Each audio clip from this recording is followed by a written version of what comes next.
Welcome to a video where we'll be discussing what is market velocity, and we'll be looking at it with reference to firstly the speed of exchange, so the speed,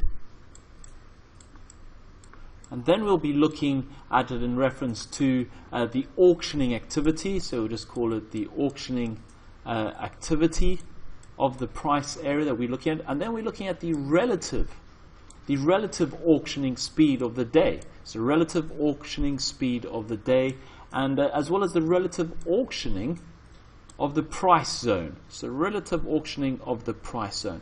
So these are the three main areas that we will be looking at. So four main areas. So the speed of the exchange, as well as the auctioning activity and the progress of the auctioning, the relative auctioning speed of the day, and the relative speed of a particular type of price zone. And this really starts summarizing what I'm trying to illustrate here and make you understand what a market velocity is. And it is so critically important to understand what market velocity is, because by understanding market velocity will really start helping you how you're going to manage your risk, how you're going to manage your conviction trades when all of a sudden the price ladder is showing you certain types of activity that will determine whether you observe this picked up absorption, flipper, or a momentum play, or a reversal area. So all very key, critically important considerations. So what I'm going to do now is I'm just going to start playing this video, and I just want you to really listen closely at what I'm looking at, and I'll be bringing this to your attention with my pen over here. So what are we looking at over here? Now you've just seen, and let me just make this a little bit smaller. So you've just seen over here 15 lots lift the offer. Okay, so 15 lots traded through. Now you can see it's the last time. Now we've had another about 130 lots in the cumulative quantity. But the speed of this, exchange is rather lethargic and rather slow. You can see the market has spent a lot of volume in this area over here. This is traded, for most of the session in this little zone over here, and you can see the market is really going in a very lethargic way, because it's going in at about potentially 100 lots per 15 seconds. So as opposed to high speed is when this number is changing rapidly. So when this number all of a sudden, so 30 then becomes 50, then becomes 60, becomes 70, now, and then the bid and the offer are exchanging, and the speed is going high, and I almost call it the amount of lots being traded per second, or per 10 seconds, or 20 seconds. So as you get to know your market intimately, you start understanding what high speed is and what low speed is. And what's happening is that as the market has really been trading in this area, we're really trading in a very lethargic type of manner. And as the market has kind of traded up and it's lost any type of speed, well, you can see in this instant that the trader is now actually short here, 10 lots at the 65s, looking for a potential move to the downside, because it feels that, well, if it were to be a momentum play and the market were to really start moving aggressively to the upside, you want to start seeing the speed of how many lots can you trade per 10 seconds or per 30 seconds really increase or pick up in activity. If the speed and activity starts picking up as the market progresses towards the upside, well, then you'll potentially have to start covering the trade. And so now let's look. Now what I'm going to show for you now is you've been watching this very closly. Okay, you've been watching the speed on by the volume profile and how many orders are going through the order book.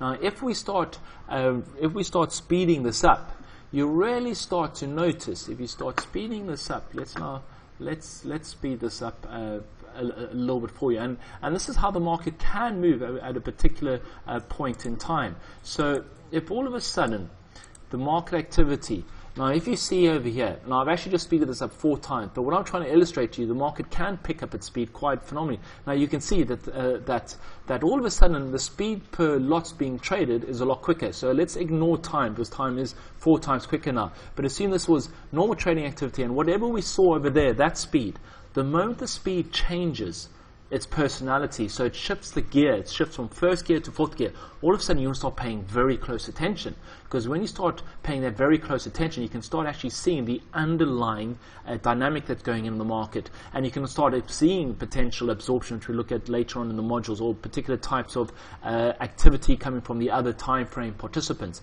So all of a sudden, the speed is starting to increase. And so if you watch a market shift from first to fourth gear, that's when you start saying, well, if it's shifting from first to fourth gear towards a key potential technical breakout level, well, the likelihood of a breakout towards the upside starts increasing at a rather rapid rate. So if the speed picks up, so if the market moves from a lethargic area and it goes up high, and all of a sudden the speed starts increasing, well, then the likelihood, the probability of a breakout starts increasing rapidly. So this is really important to understand when you're watching your ladder, understanding the speed of the market. Now, what do I mean by the auctioning activity? So what I'm going to show you over here is we're going to look this down in normal time again, and we're going to look at. Now, we've just covered speed, and what I mean by speed. Remember, the higher the speed, as we look through the rest of this module, the higher the speed, especially on momentum plays, as the market approaches key areas and the speed starts picking up, then the greater the chance of the market breaching technical boundaries, provided that once it's breaching those boundaries, the market is continuing in that direction, and the speed doesn't become lethargic, but instead starts picking itself up. So we've just looked at speed. Now let's look at auctioning activity, the level of auctioning activity. So what I mean by the level of auctioning activity. Now, if you have good speed going through the market, lots of lots being traded, but if the market is auctioning on both sides, so all of a sudden there's a seller, so the seller sells 300 lots, and then the buyer buys 300 lots, and the seller buys 300 lots, and then it moves to the next price, and the same process evolves, as opposed to so that's good auction activity, is that there's two-way exchange. But say at the market all of a sudden, so we're looking at that, so say all of a sudden the market goes to 67, takes 240 lots out. Let's actually just freeze this for a moment so we can look at this order book. So say all of a sudden we are trading here now, there's 133 lots. All of a sudden someone buys 133 lots. Then no one sells it. Then the next buyer, so the market's trading bid 67s. The next buyer comes in and buys 476 lots. It trades and no one sells into that bid. Then the next buyer buys 540 lots, and it keeps on going up. So what's happening now is that the market is going up, but it's not going up with any auctioning activity. And a lot of times when it goes up with no auctioning activity, the likelihood of a reversal becomes quite great, because it wasn't built on a strong foundation. A strong foundation for prices to keep on advancing is if the market exchanges both sides. So as long as there is a marketplace and there's auctioning, the market will keep on bidding and sustaining its bid, provided there's auctioning on both sides. So for example, 133 lots get taken out. Then there's a 200 lot sitting bid. Then all of a sudden someone sells into a 200 lot. And then there's 300 lots sitting over, and then someone buys 300. What you're having auctioning activity. You're having, at a price, the market is auctioning. And if it does that at the next price, the market is auctioning. And if it does it at the next price, the market is auctioning. Until it gets to a moment when all of a sudden the market stops doing that, and it goes bid over, the offers disappear. Then all of a sudden you might get a flurry of a move, but that could potentially be the reversal. So understanding these little subtle shifts in the price ladder really stands you in good stead to understanding if a market can continue in its direction or if the market cannot. But when you have good speed and good auction activity, the likelihood, as we look later on in one of the modules, the likelihood of good momentum plays and breakout trades happening. So you really want good auctioning activity, and this is how we set out all our price ladder analysis later on when we look at a whole host of different videos and looking at the market velocity to determine the degree or the lack of degree of success of the trade idea. So this is really critically important. So we've looked at this speed and auction activity. Now let's have a look at the relative speed of the day. Now what I'm trying to explain over here is, say for example, on the day, okay, so what I'm going to do over here, say on the day that what starts happening is that the market on the one side, so say this is the high of the day, okay, so let's draw this. Say 67s is the high of the day, and in this area here, you know, at 67s, The speed that's going through is slow, is tired, is lethargic. What do I mean by slow, tired, lethargic? I mean that the speed is low, so only 10 lots being traded per 10 seconds. The auction activity is non-existent. There's hardly anything going through. There's hardly any orders going through on the ladder. No one's really exchanging on both sides. And we observe that. And all of a sudden, the market says, "You know what? I'm not finding any auctioning activity. I'm not finding any interest up here." Then all of a sudden, the market starts slowly then drifting downwards. As the market is always in a state of disequilibrium, looking for an area of interest. So after the market auctions up and it finds no activity, then the market starts auctioning down to look for a new party. And it wants to go find that party where there's lots of people at it. So all of a sudden it auctions down, and all of a sudden the speed starts picking up. So what I want to start doing over here now, I want to actually fast forward. So what was actually happening on the day in this video is that you can see, if you look over here, the auctioning, it's 40 lots is traded here now. Now look, 1, 2, 3, and 1 lot in the last 3 seconds. 1, 2, 3, another 2 lot. Okay, 25 lots, but really slow. Now I really want you to cement what I've just showed you here of how slow the activity is. Now what I'm going to do is I'm going to bring this video a little bit forward. So what I'm saying is, you've noticed the relative speed of the day. So the relative speed at this moment and at this part of the range is really low. So if I now go and move this,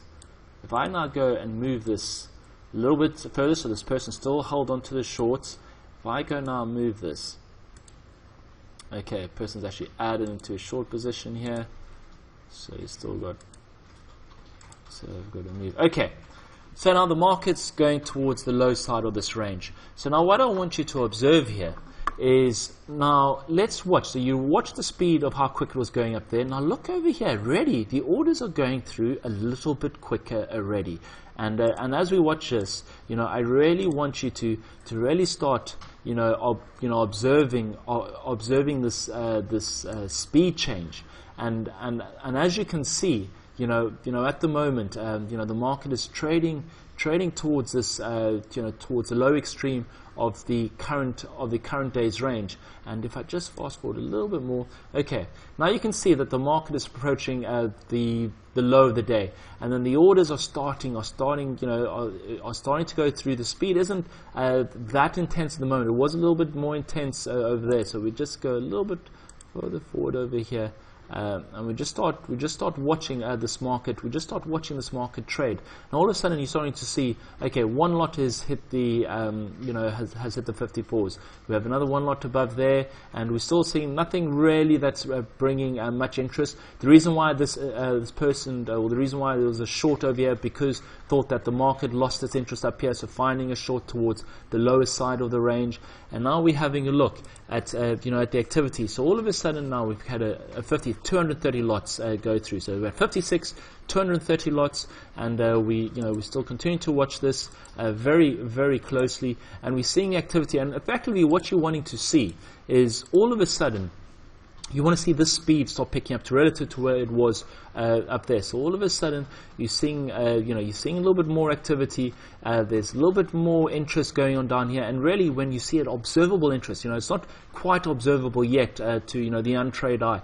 But all of a sudden, the speed of this area is starting to pick up. So, and there's auctioning that's happening on both sides. So they're offering and then they're rebidding. They're offering and then they're rebidding. And there's trading going on here. There's 500 lots that has been traded over here at the moment.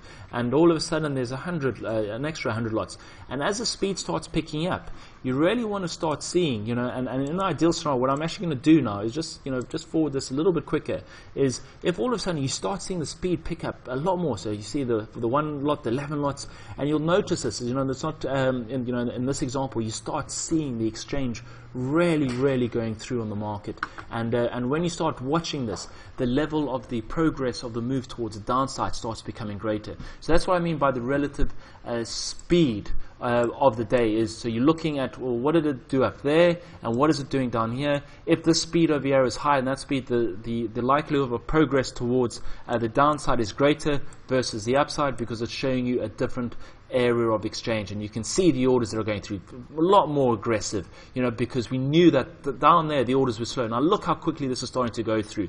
We've actually we're going through very aggressively. The orders are going through a lot more aggressively, and because you know how the market traded on that side, you have more conviction being short on this side. So really critically important to really understand market velocity, because it helps you really structure your trades more effectively. And just the last point is a relative price zone. It's the same as the relative speed of the day. The relative price zone, well, if you know that the market was trading over here in a price zone between 63s and 68s, and in that price zone it was trading at really slow and lethargic, but also in this price zone there's a lot more trading activity.